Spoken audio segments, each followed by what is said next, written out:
अस्सलाम वालेकुम नाज़रीन, मैं हूं आपका मेज़बान वसीम रज़ाक।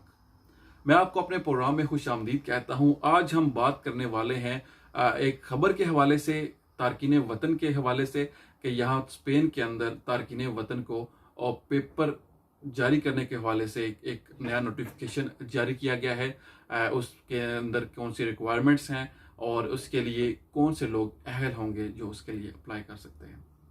इसके लिए आपको पूरी वीडियो देखना होगा। स्पेन की हुकूमत की जानिब से तारकीन वतन के लिए एक बड़ा फैसला सामने आया है। कोरोना वायरस की वबा के दौरान काम करने वाले तारकीन वतन को स्पेन का 2 साल का कॉन्ट्रैक्ट मिलेगा। 2 साल का रेजिडेंस कार्ड उनको मिल जाएगा। तारकीन वतन के हवाले से 7 अप्रैल को जारी शाही फरमान को तस्लीम करने और इस पर पूरा उतरने वाले नौजवान तारकीन वतन जो हैं स्पेन में कानूनी रहाइश और 2 साल वर्क परमिट ले सकेंगे। और इस वर्क परमिट या रेजिडेंस परमिट में मजीद 2 साल की जो तोसी है वो भी मुमकिन है कि अगर आप 2 साल यहाँ पर पूरे करते हैं, उनकी जो रिक्वायरमेंट है वो पूरी करते हैं, तो आप उसमें तजदीद भी करवा सकते हैं। कोरोना वबा के दौरान अप्रैल 2020 में वजारत ज़राअत, माहीगीरी और खुराक ने बहरानी सूरत हाल और अफरादी कुव्वत की जो कमी है उसको पूरा करने के लिए खसूसी इकदामात उठाते हुए ये ऐलान किया था कि जो गैर कानूनी तौर पर स्पेन के अंदर मौजूद तारकीन वतन है उनको वर्क परमिट दिया जाए।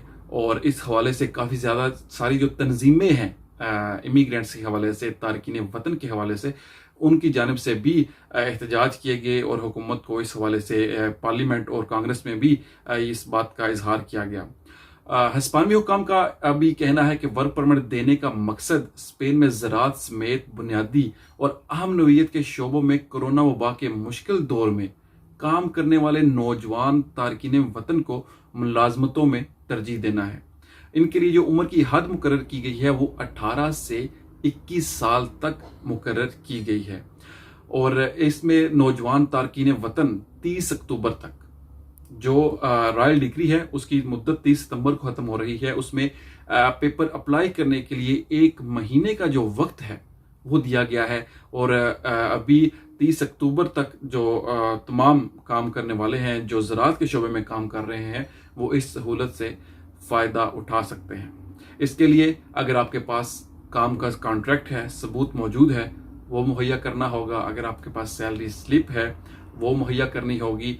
और इसके साथ साथ अगर आप के खिलाफ कोई किसी मुजरमाना सरगर्मी में मुलव्विस हैं, पुलिस रिकॉर्ड मौजूद है, तो आप इसके लिए अहल नहीं हैं। लेकिन अगर आपके जो पुलिस रिकॉर्ड है वो ख़त्म हो चुका है, आपकी जो सज़ा है वो आपने मुकम्मल तौर पर उसको भुगत चुके हैं, तो आप इसको अप्लाई कर सकते हैं और आप उसके अहल हैं। नोटिफिकेशन के ऊपर जो वेबसाइट दी गई है वो आप स्क्रीन के ऊपर देख सकते हैं। सेपे की वेबसाइट पर जाकर आप मजीद जो मालूमात हैं वहाँ से भी ले सकते हैं। इसके साथ साथ जब रॉयल डिक्री जारी की गई अप्रैल के महीने में, तो वहाँ तब ये ऐलान किया गया था कि जो वर्कर हैं वो फील्ड्स में जाएं, ज़राअत के शोबे में जाएं और वहाँ पर जाकर काम करें।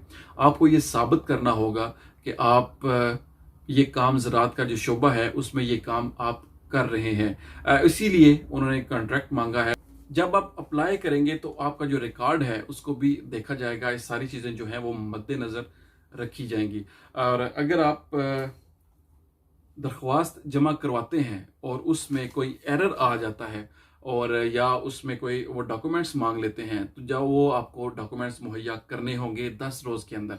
लेकिन आप अगर उस एप्लीकेशन का अगर आप एरर को दूर नहीं करते, वो गलती जो है वो जो उनकी रिक्वायरमेंट है वो पूरी नहीं करते 1 महीने के अंदर, तो वो 1 महीने के बाद आपकी जो दरख्वास्त है वो ख़त्म हो जाएगी, उसका जो रिकॉर्ड है वो वहाँ से ख़त्म हो जाएगा। इसलिए अगर आप अप्लाई कर रहे हैं तो आप इस चीज़ को जहन में रखें कि अगर वो ईमेल एड्रेस उस पर लिखें, वो एड्रेस उसके ऊपर लिखें घर का, जो जहाँ पर आप लेटर जो है वो वसूल कर सकें।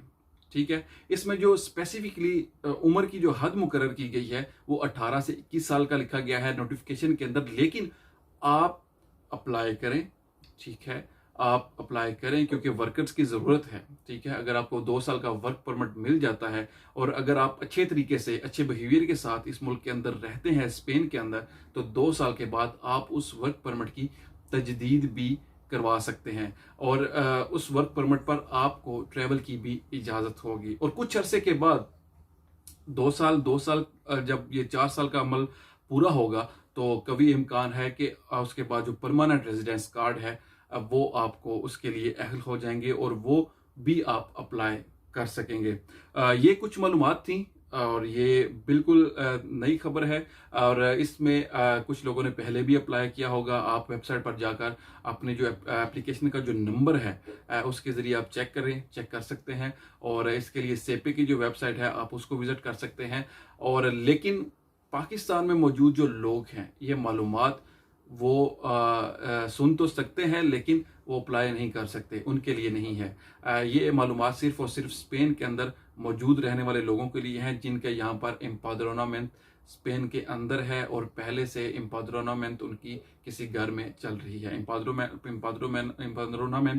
एम्पाद्रोनामेंट सब अच्छी तरह वाकिफ़ हैं क्या होती है और यहाँ पर जो नाम का अंदराज है वो होता है। पाकिस्तान में जो लोग मौजूद हैं, अगर वो हमें सुन रहे हैं तो एहतियात कीजिए, किसी की जान से में मत आइए, क्योंकि ये जो इमिग्रेंट्स तारकिन वतन के लिए जो कानून यहाँ पर लागू किया गया है, 1 महीने के लिए का वक्त दिया गया है, ये सिर्फ यहाँ पर जो मौजूद लोग हैं स्पेन के अंदर उनके लिए है। हमें दुआ में याद रखिए। अल्लाह आपका और हमारा हामी नासिर हो। अल्लाह हाफिज़।